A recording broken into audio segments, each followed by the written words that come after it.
Okay, so what we have seen is VEMF,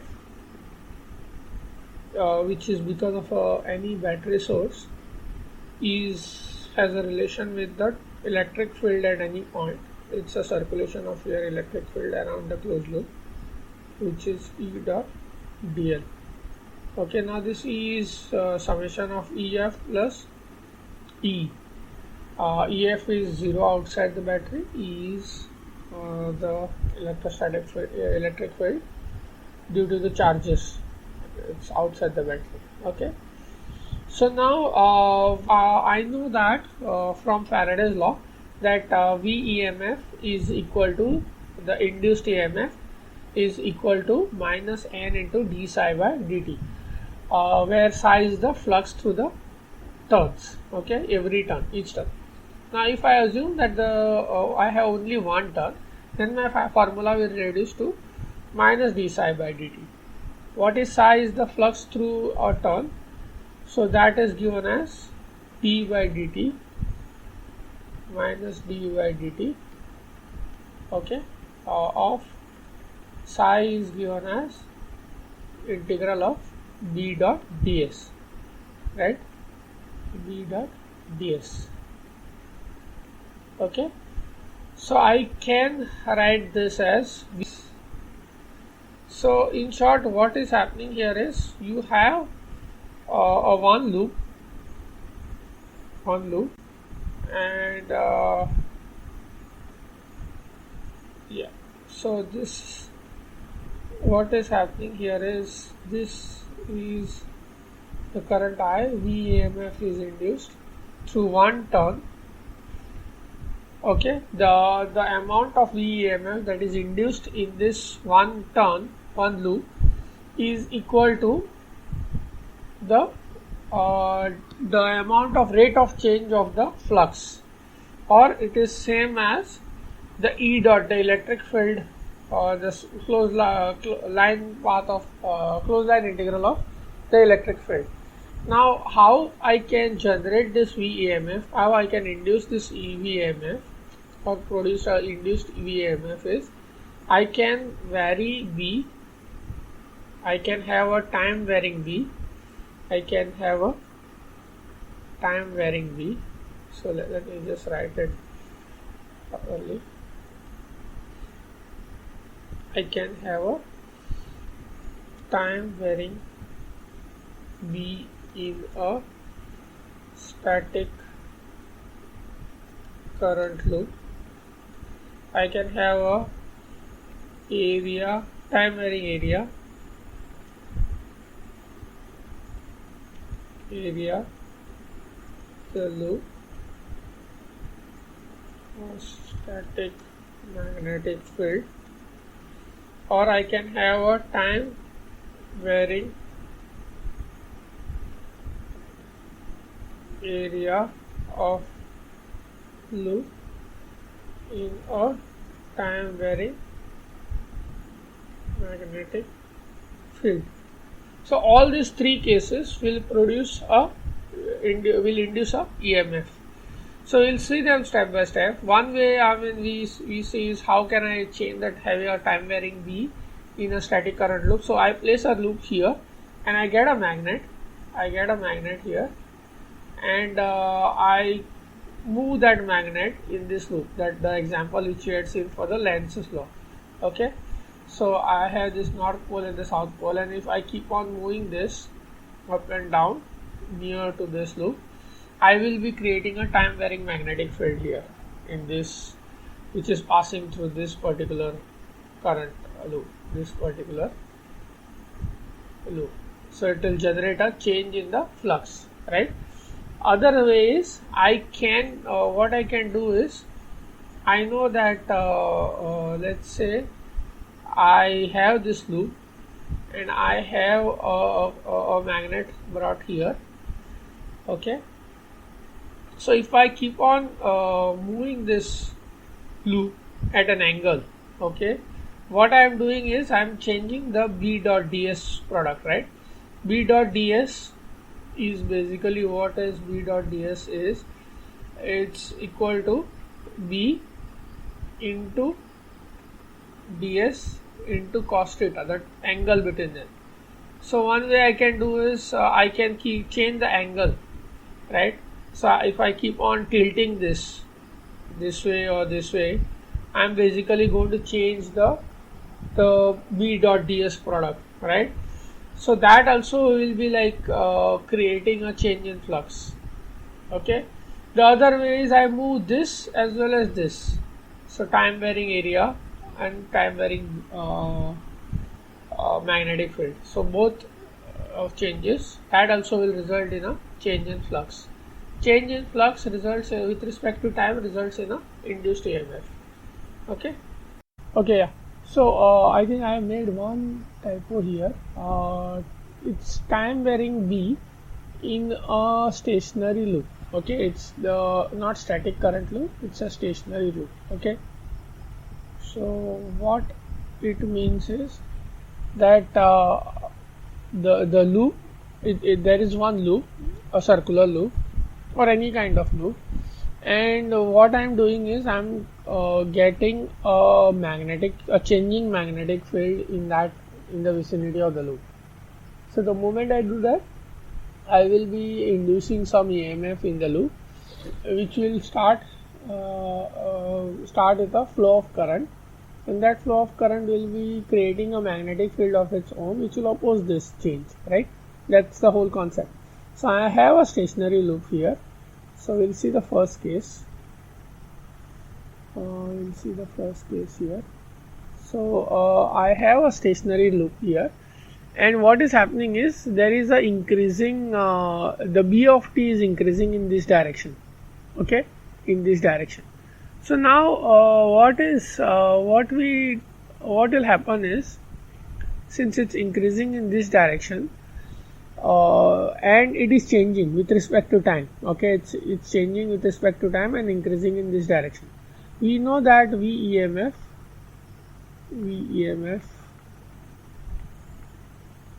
is equal to closed line integral of E dot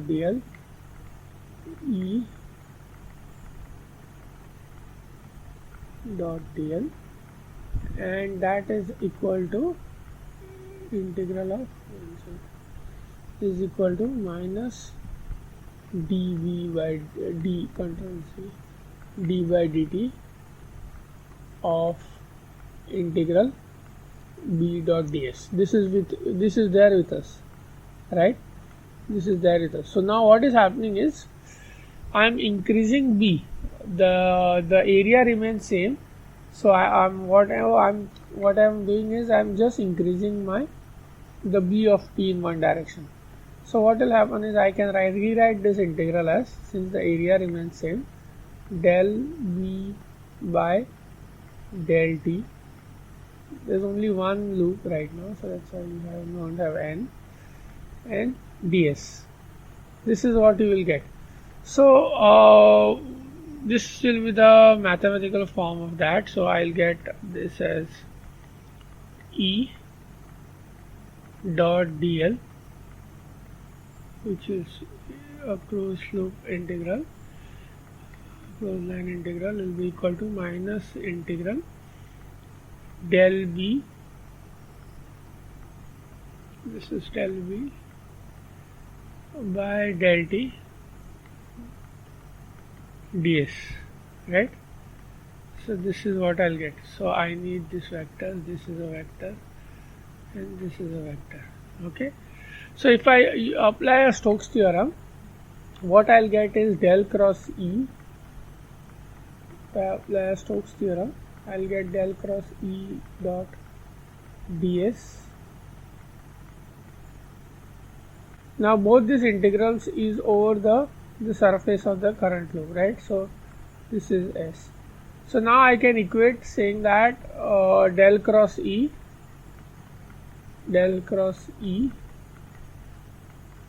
is no longer 0 now, it is minus of del B by del T. It's a static electric field was 0, but here you have a changing, you have this E is basically dependent on the changing magnetic field. Okay, so it's no longer conservative. This one, it's no longer conservative in the whatever energy transfer that is taking place. It's because of the B. Okay, so here what is going to happen is I am increasing B in this direction, so it will generate this guy will B will be increasing in this direction. Now if you use the Lenz's law, the magnetic field that has to be induced has to be opposing this, so it has to come in this direction. So if B has to, the induced B has to oppose the increase in the B in the direction, right? So it has to generate it has to induce a B.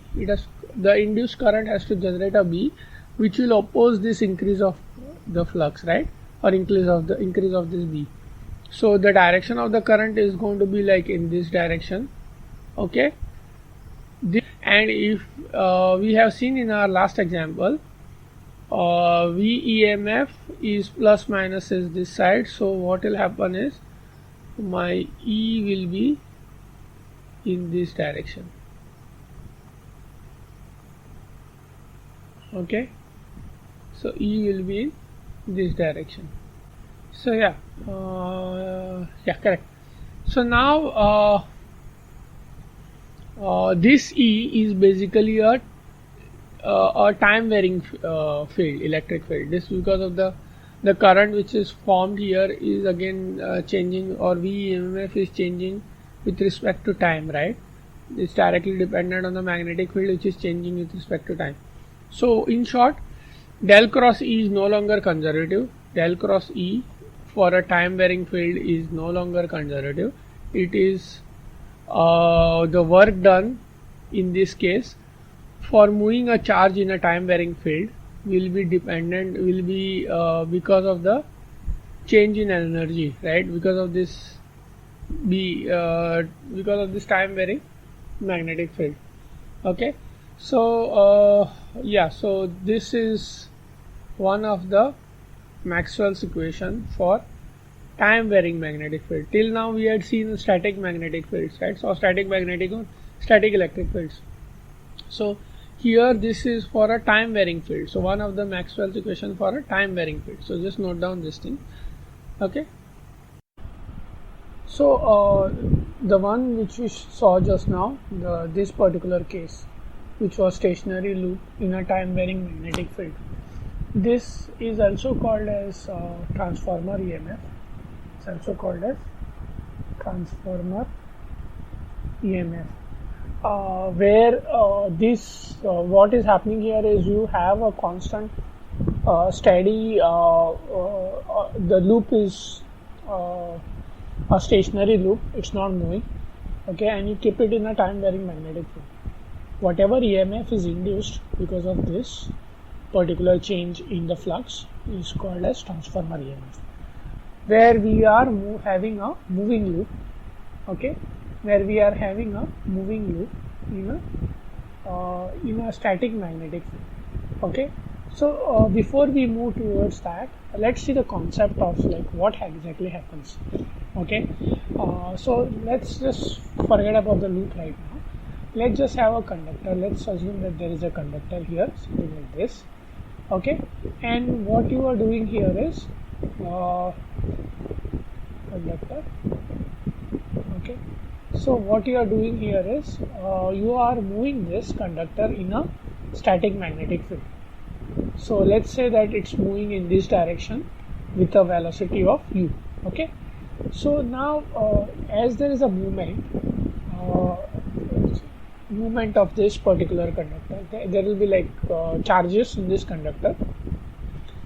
This movement causes this movement causes to results in a force being exerted on this particular charge. Let's assume there's only one charge right now, and this conductor you are moving in this direction. in a static magnetic field. The magnetic field is going into this. So if you see, this particular magnetic field is going into the white board. Okay. So as soon as you move that, what will happen is there will be a magnetic force which will be experienced by this particular charge. Okay. So this charge here, the force is going to be equal to Q, which is the charge value, okay, into U. U is the velocity at which this particular conductor is moved, and B is the magnetic field is under in which it is moved. Okay, so Q U cross B. So the force which is exerted here on this charge will be in this direction. If you want to calculate this, what I will be doing here is my plane will be, if I see the top view, if I see the top view here, okay, so let's say if I want to see the top view from top, what is happening is, what you will be seeing is that there is a magnetic field which is in this direction, and you are moving a conductor in this direction. Okay, you are moving a conductor in this direction. So what will happen is, this will be my plane now. So this is B, this is U. Okay, so this will be my plane, and if I move, keep my fingers in this direction and curl it along this direction of B, what I'll get is, I'm going to get a field, a force which will be coming towards me at the top side. So this will be exerting a force which will push this in this direction. The Fm exerted on this particular charge will be in this direction, right? So it's going to push this charge upwards. So same way, if there are like electrons, they are going to be pushed downwards, right? So as there is a movement which is happening, so positive charges will be pushed upwards and negative charges will be pushed downwards. This is what is going to happen. So this, so this, I'll just take this out right now. This will be okay. So this is what is going to happen. Now this particular thing will cause polarization, like positive charges are on top, negative charges at the bottom, and this will result in a potential difference, right? It will result in some kind of a potential difference, which is called as a EMF. Okay, so this is the concept which will be applying to in the case of motional EMF. That is, we will be applying Faraday's law right now. Whatever case we have seen is because of the Lorentz force, right? So we'll see the Faraday's law, how it affects. What we are going to do is, we are going to connect this in this conductor. Right now there is no current flow which will happen because it's open, right? Only a conductor is being moved, so only whatever is going to happen is it's going to induce some EMF. But the moment we connect close the loop and we connect this conductor in the loop, there is going to be a current flow, and we will see that. Okay, we'll see that case. So now next thing what we'll do is, we will connect this guy such that so next step, we will be connecting this to a circular loop here, this one. So now think about, like, there is a rod. Let me just put it properly. Think about a scenario where we are assuming that, okay, there are some plates, okay, on which this particular rod can be moved. It can be pushed this side, or so it can be pushed this side, or it can be pulled this side, or it can be pushed inside. Okay, so basically we can change this direction depending on, we can change this position of the rod. Okay, it's in a static magnetic field again, B, which is going in. Okay, so now think about a scenario. What we are saying is, the case which we are seeing is for where the area of the loop or the is changed, right? The loop is moving. Loop is moving in a static magnetic field. We can also think of that same scenario, saying that the moment there is a movement of the loop, there is a change in the area of the loop, right, which is exposed to the magnetic field. So that is another way of looking at it. So this what we will see says, think about a scenario. Right now the conducting rod is here and I am sliding it in this direction. Magnetic field is going inside, okay, and we know that there will be induced EMF. Induced EMF will result in a flow of current. The flow of that current will be in a direction which will oppose. What it will oppose is the change in flux. What is happening to the flux? Since I am pushing this in this direction, the area of this particular loop is increasing. If the area is increasing, that means that my flux is increasing, right? My B is increasing. So naturally what will happen is, Lenz law tells me that the EMF which will be induced will be in such a way that it will produce a current which will oppose this increase, right? Increase in the B. So I will have induced EMF which is coming out, right? For me to have a induced EMF or induced field to come out towards me, I will have to generate a current in this direction, right? The induced current will have to be in this direction, right? So EMF is going to be in this direction, because we have, if you just see the example of the battery, you will understand, okay? So I is in this direction, EMF is the same case which we had seen, the positive charges and the negative charges, something like this is happening, right?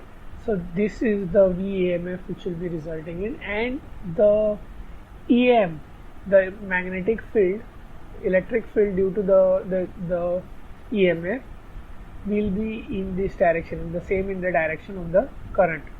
What is happening here is EM is equal to Fm by Q.